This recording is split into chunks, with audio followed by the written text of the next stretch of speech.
podcast where we talk to smart people, but not necessarily done by smart people? That is an awesome question. This one goes down probably on one of my top 5. Hey, I like nutrition. I like to eat food. This is the coolest thing ever. We're going to do this forever. I wish I paid more attention in that class. You know, I'm going to be honest, I don't understand that. As a man, I don't get it.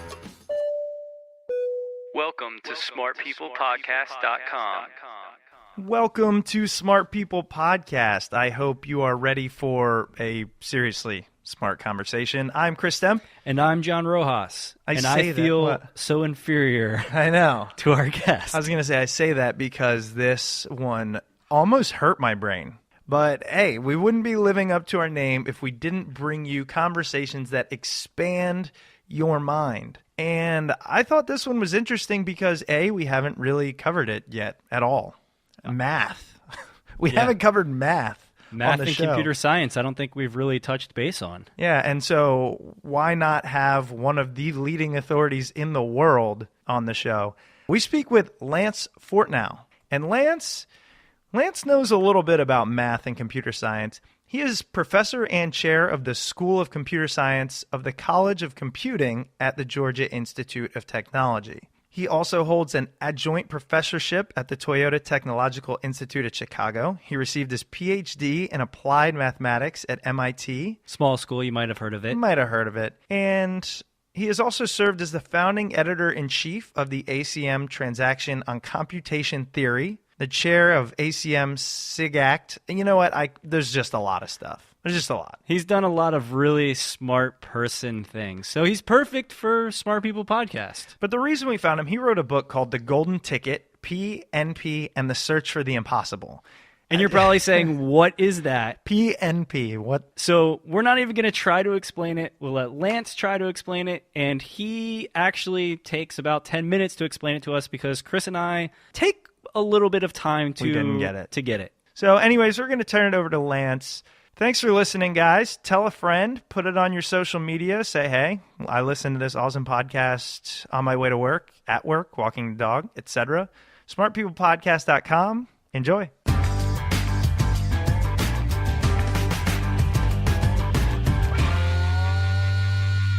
All right, Lance, again, thank you so much for being on the show. I have to tell you, before we were, as we were getting ready for this interview, we were looking at your book online on Amazon, right? And John started reviewing it, and after 20 minutes, he said, this is incredible. I have to buy this right now, and bought it and just started pouring through it because you have a very unique way of making the extremely complex remain complex, but understandable and tying it to everyday stories. So that was my goal. Yeah, and it's great. I actually wanted to, well, first let's talk about it. The book is The Golden Ticket, PNP and the Search for the Impossible.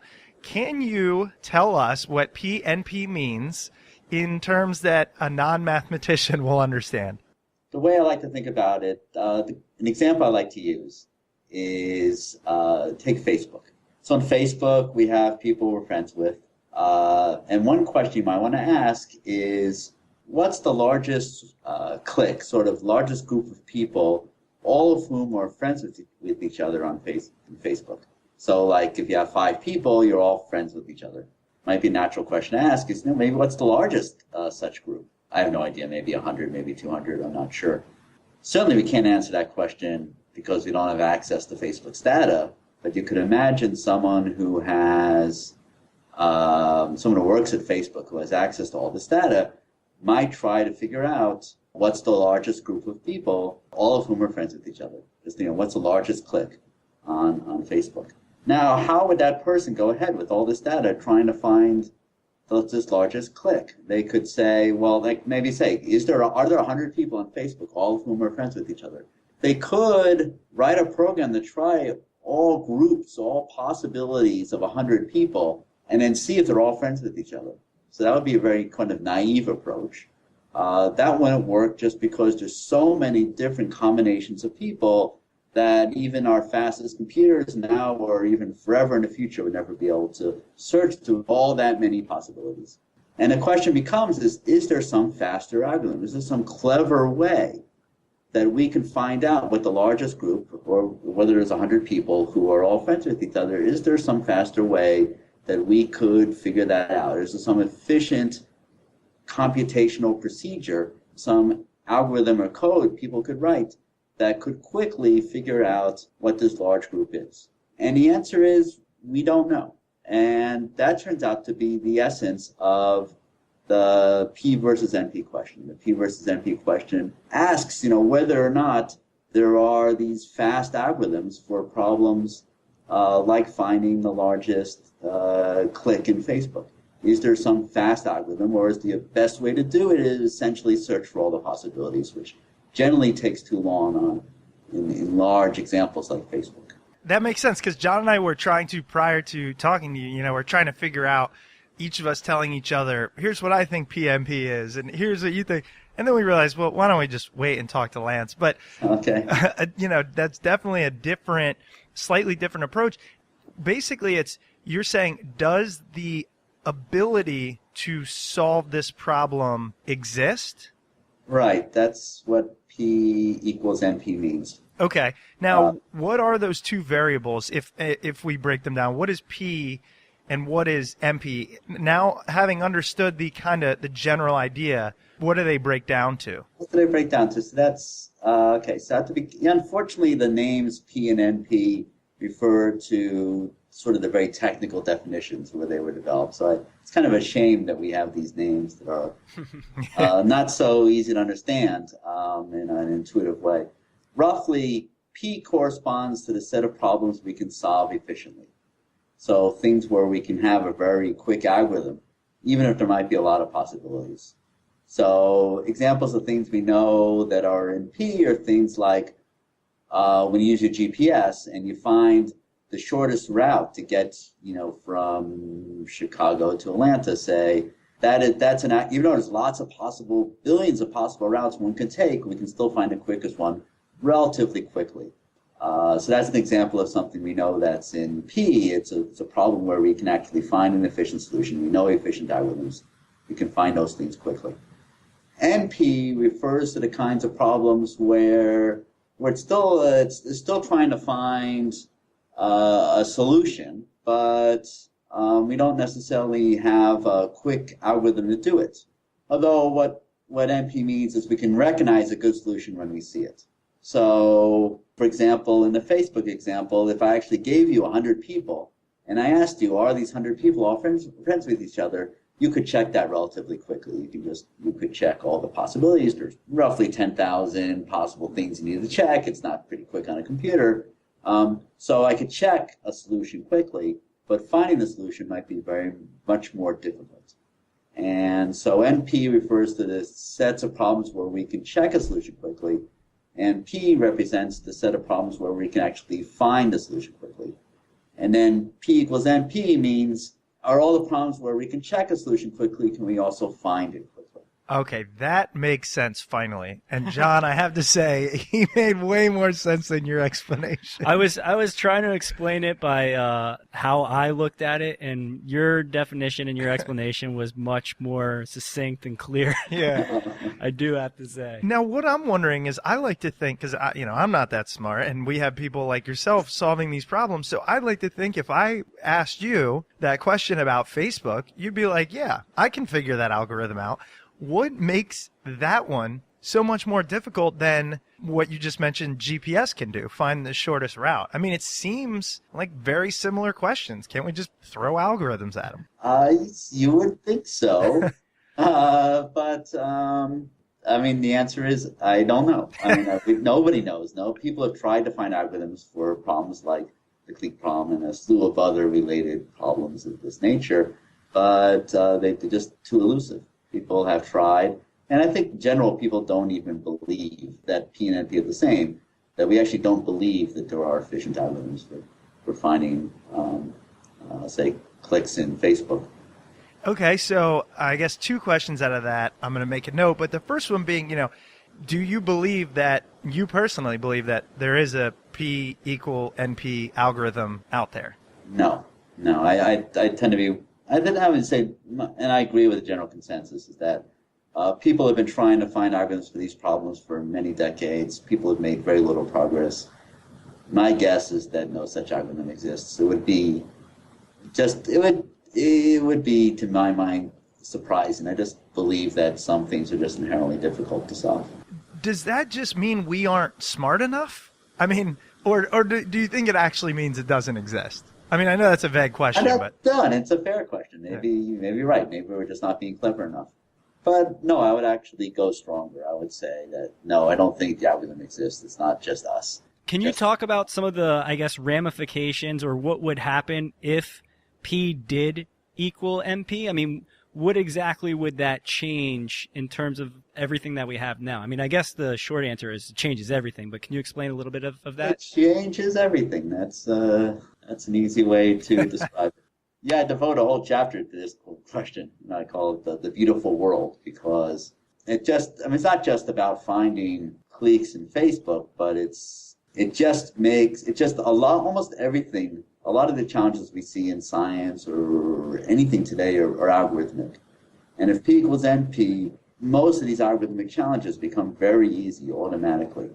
Right. So one thing I like to say is P equals NP ought to cure cancer, for example, because what do we need to do to cure cancer? I mean, to oversimplify quite a bit, but you need to create proteins that will sort of kill the cancer cells by leaving all the other cells, the normal cells, healthy.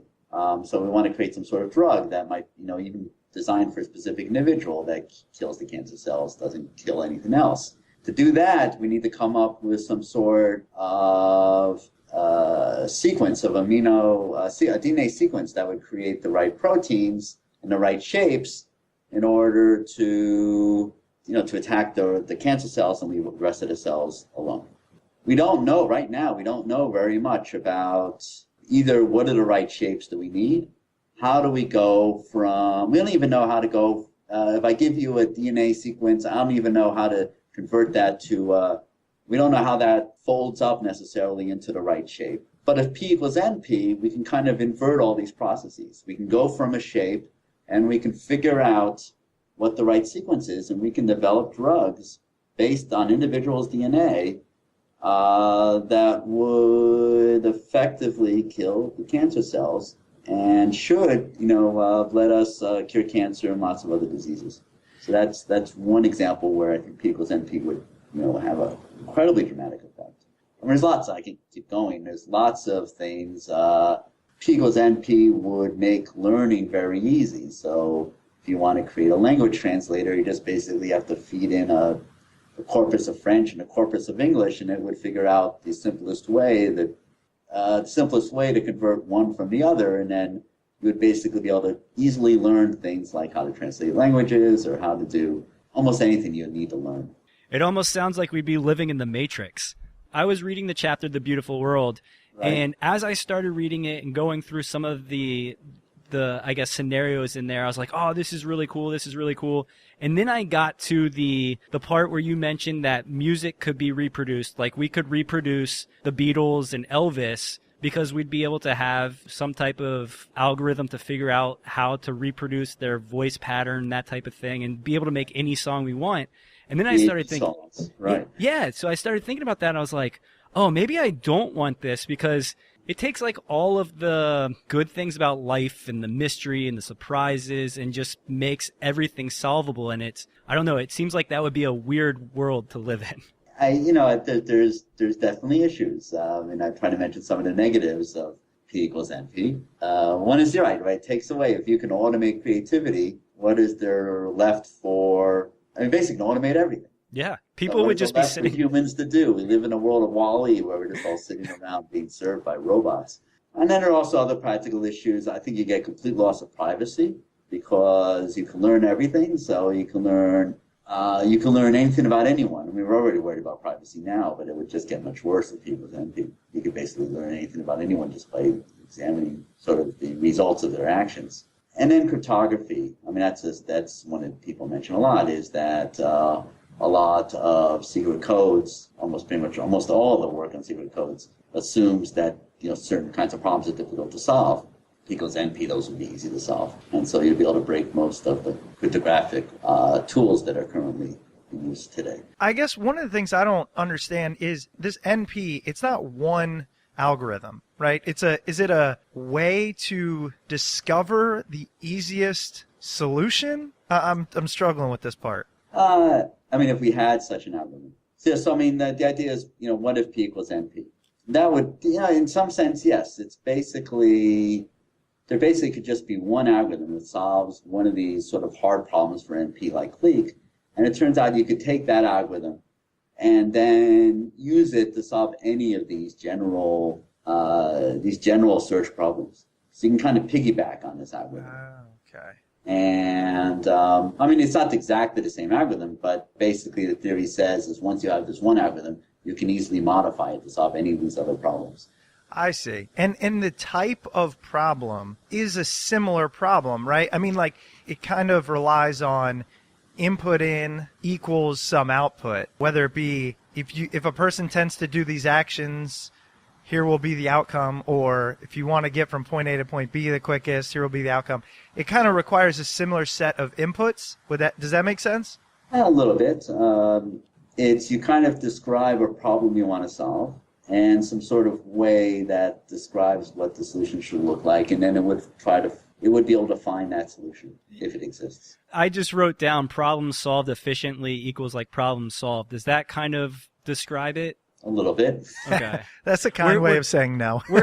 We're still trying. Yeah, I mean, neither of us are computer science or mathematics majors, so we're trying to figure this out on our own as we talk to you. I know it's a little tricky, and I try to not to get so much on the technicalities. Just think about. Let me talk a little bit about is this. I don't know if you know about this notion of Occam's razor, where so William of Ockham was this Franciscan friar back in the 13th or 14th century. I don't remember offhand right now. And he had this idea that if you wanted to sort of describe some scientific principle, it's best to use the simplest possible description, because that's most likely to be correct than some very complicated description. So it's kind of a very nice idea. Basically, you want the simplest principle that describes a phenomenon, and that's likely to be the correct one.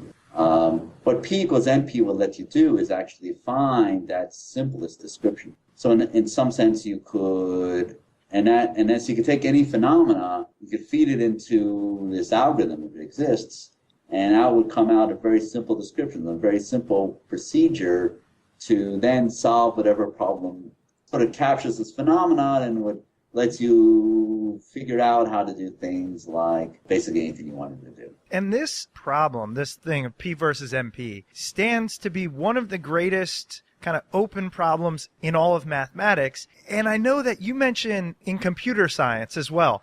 And what I was talking to John about is, for those that don't know, I'm not a very computer savvy kind of guy. Could you explain the difference just from a basic level, computer science versus mathematics as a whole? No, I think they're really distinct fields with some overlap, and both very broad. Mathematics is dealing, I mean, normally kind of intuitively think about it as dealing with numbers, but it's broader, it's much broader than that. It's really dealing with formalization, trying to say, we want to understand something, so we make some assumptions, some just very basic assumptions about the world, and then what can we conclude from those assumptions? And mathematics is sort of a way to kind of study how do we get from the assumptions to the conclusions, what sort of techniques can we apply, lots of very different, difficult, often very technical ideas. Outside of the field, people think of, mathematics as like, let's do addition and multiplication, and computer science is let's do programming. Right. They're both much broader than that. Computer science to me it's very hard to describe, but one way I like to think of defining it is, what happens when you do a Google search? So you type in some phrase into Google, out pops up an answer in 1/10 of a second or whatever. And what's going on? What's happening in that 1/10 of a second?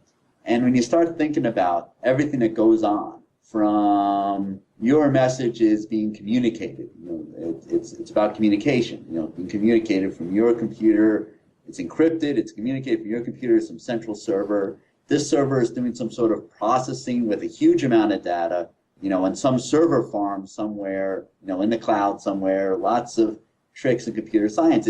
It's then analyzing this large graph to try to figure out what are the right results to send to you. It's parsing what you're asking. There's lots and lots of different things that are going on when you do a Google search, from powerful algorithms to using networks to communicate between computers, the hardware, the computers you're running on, the systems that the computer systems on top of that hardware that are processing this information. And I think computer science, what computer science tries to do is, how do we take all these pieces? How do we make them each individually better? And then how do we harness them all together to create a much more powerful computing environment? And that's what I think computer science tries to analyze from the very applied, where you're actually building chips, to the very theoretical. Where they intersect, and that's sort of my research area, theoretical computer science, where computer science and mathematics intersect, is where we actually try to understand computation from a mathematical point of view, where we try to formalize the notions of what is a computer. We try to answer those kinds of questions. What is a computer? What does it mean for a computer to compute something? What does it mean for a computer to compute something efficiently? And there what we do is we take these questions, we formulate them very mathematically, and then we try to attack these questions from a very mathematical, formal direction. And the P equals NP questions kind of fits in that intersection. That's well above our pay grade, but I think that's a great description of the difference between the two. In theoretical computer science, do you guys look into, or I guess theorize on whether quantum computing will ever happen? Is that something that you're involved in or interested in doing research on? What is quantum computing? We're going to need more about this, Lance. Can you give us both his question and what it is in general? So, I've done a little bit of work in quantum computing. It's not my specialty, but I know some about it. And yes, theoretical computer scientists have done work on the algorithmic end of quantum computing, and then of course the physicists are really trying to build these machines. Right. What is quantum computing? And that's going to be very hard to describe. The point is that quantum mechanics acts in ways that are a bit different than kind of the intuitive notions of how things react in a certain kind of different way. And in some ways they're helpful, in some ways they're actually more difficult. But it turns out that you could ask questions, well, what if I build computational devices based on quantum mechanics? Without going into too much detail about what quantum mechanics is. But people have asked this. This is actually, I think, it's often attributed to Richard Feynman, who is this famous physicist, and he realized that it was very hard to compute things about, do simulations about what's happening in a quantum world. And then he turned that around and said, well, if it's hard to compute what quantum machines do, or quantum mechanics do, maybe if we use quantum mechanics, we can actually, as a basis for computers, maybe we could do things computers couldn't do. And it turned out that there are some problems where quantum computers can seemingly do things far faster than traditional computers. And the best example of this is something known as Shor's algorithm, which was proven by Peter Shor. He's currently at MIT. And what he did was he showed an algorithm for factoring large numbers using quantum computing, if it exists. These things don't exist yet, but if it exists. So he proved something working without it actually existing? Right, because that's crazy. It's actually not so crazy. Basically what he did was we came up with, it's actually not that hard to come up with what is the computational model of a quantum computer, sort of a mathematical model of a quantum computer. And then, once you have that model, we can then ask questions about what can you do in that model. Now, the fact that we haven't actually been able to physically build this model yet, prevents us from actually running these algorithms. Although people have done it on a very small scale, factor the number 15, for example. But, to do it on a large scale is still well beyond what we know how to do physically.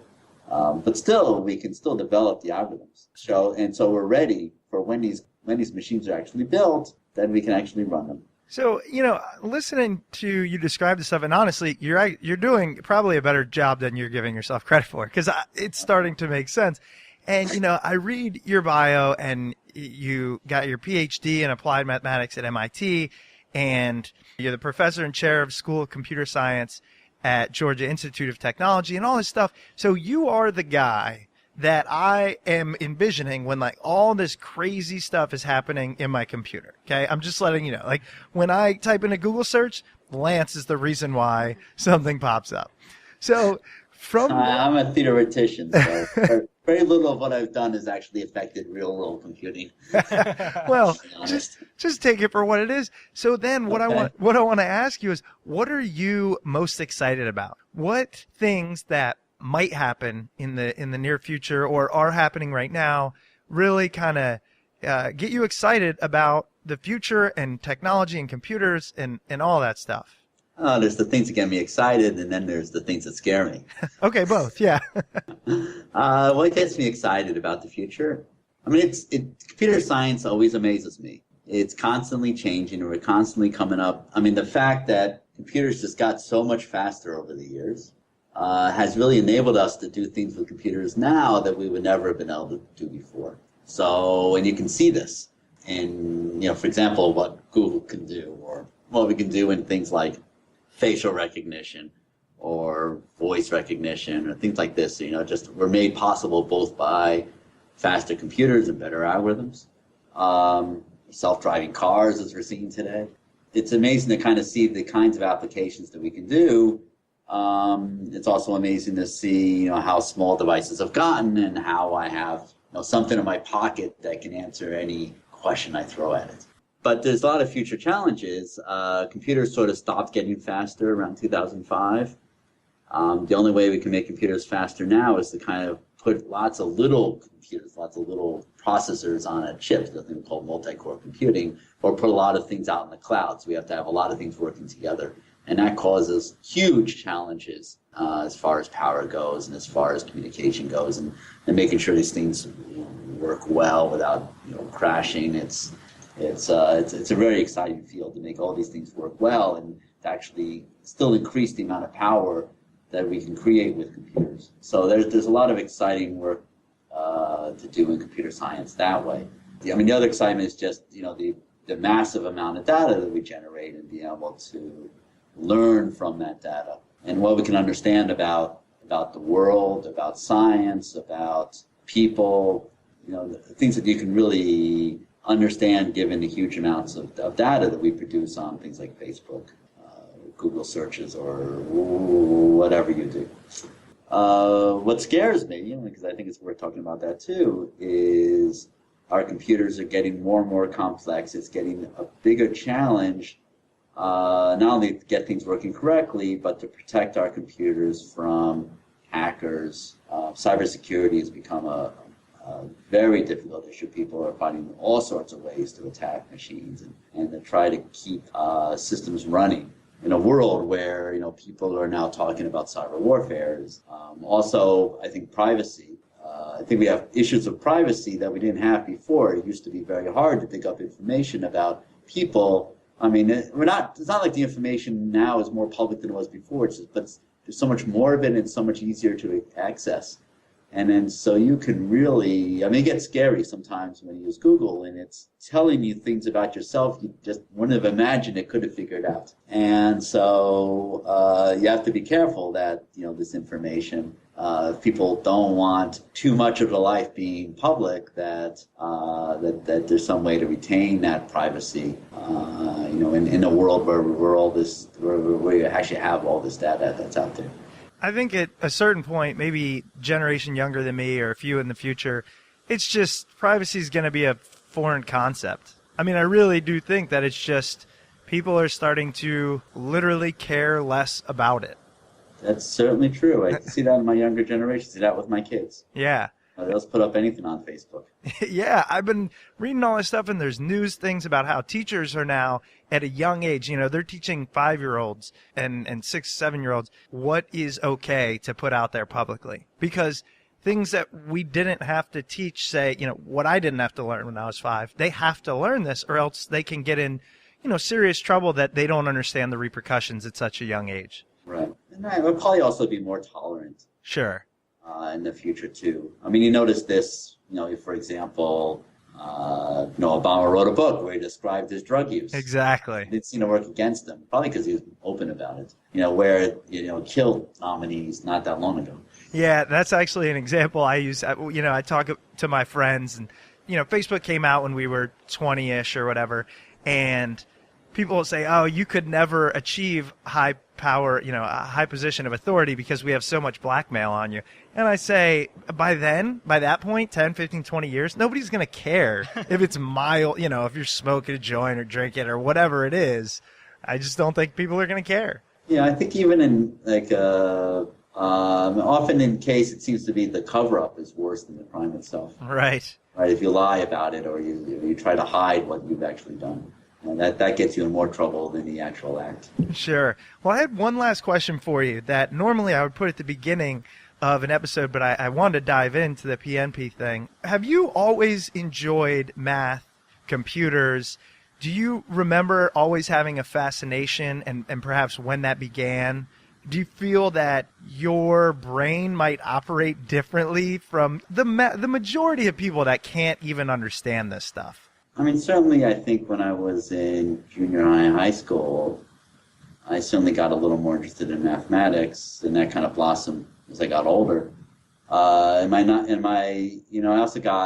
I was lucky to get involved with computers at at least back in my day, a relatively young age. I got my little TRS-80 computer when I was 15, so I was able to play around with it, before college. And I think I just got very lucky stumbling into a research area that you wouldn't normally think of. I mean, normally you don't hear about problems like PNP and theoretical computer science, before you get pretty late in the college. But I took a good class with a good teacher, got me very excited about it. And then I found that I just love this area. So I really got lucky in stumbling on a research area, which I find very interesting and exciting and that I'm reasonably good at. So it's just a perfect fit for me. I think a lot of it's just luck, just ending up where I should be. Does my mind think differently? I mean, I do kind of view the world, maybe it's just my background, but I kind of view the world, in a computational process way. In some sense, sometimes I think I do think differently. I think of the world as one big computer. Basically everything, almost everything we do is a matter of process, is a matter of things that are connecting. And I think having that view that I take kind of feeds into my research. Yeah, no, that actually makes a lot of sense. I mean, John's nodding. I think even between him and I, he sees things a little bit more that way. And so I'm glad, I'm glad that you do this kind of stuff, because a lot of what we've discovered and we believe in is the people that really succeed, call it luck or experimenting or whatever, they work in the field in which they're meant to and succeed because of the passion as well as their unique thought process. So, hopefully you can solve this PNP problem, or maybe not. I don't know. Now I'm scared. I don't know which way I want it to go. I certainly don't believe I'm going to be the one to solve it. Right. In fact, at this point, I don't believe I'm going to see a solution in my lifetime. Right. We can hope. Well, and again, the golden ticket is fantastic. Although the discussion can sometimes tend to get deep, the way you cover it, there's different topics, as we briefly mentioned, and theorizing about these things. So we definitely recommend it to people who are just curious and interested not only in math or computer science, but in problem solving. Where else can our listeners go? Do you write often, or do you discuss these theories often, or are you kind of more in the lab or in the classroom? I mean, I do have a blog, which covers a whole slew of different topics. Sometimes mathematics, related to PNP, sometimes just about academics in general. So I co-write that with a professor at the University of Maryland, Bill Kasarch. We both try to post weekly. And I think that's a lot of what got me writing in the first place and made me think about the book. Oh, great. And what is that site so that people can find it from you? Called Computational Complexity. Probably the easiest way to do it, find it, is just Google my name, Fortnow blog. And then there's a lot out there on PNP. Just, go out there, and there's a lot of courses online if people want more detailed things. Shortage of information out there.